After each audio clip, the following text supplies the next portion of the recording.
जय जगन्नाथ सांग मैंने तो ये चलू आम बाबा दर्शन करने तो आज थी गुरुवार तो गुरुवार तार बापा चलू दर्शन करने होगला तो सीटी अटकी गलु बाबा पाखे आसी पहुँची गलु गोड़ टे धोई मंदिर भितर को प्रवेश कलु।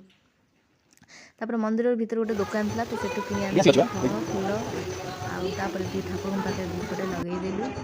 दीप लगे सारिकी बाबा पाखक जाकि नड़िया पिटिकी बाबा को दर्शन करी भोग करी पलि आसिलु।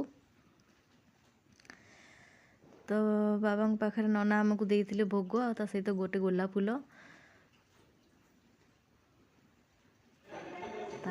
आमे मो झी आ मंदिर बसी पड़लु।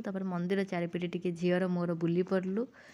तो बुलला भर झी आ गए छोट झीटा खेलुली आम चली आसलु मंदिर। तो मंदिर आसला बेले सैड्रे गोटे थी बाबा गोटे अग्निकुंड तो सेठी जाकि बाबा दर्शन करदेलु। तो सेठी सब निआँटा लगिकी रही है।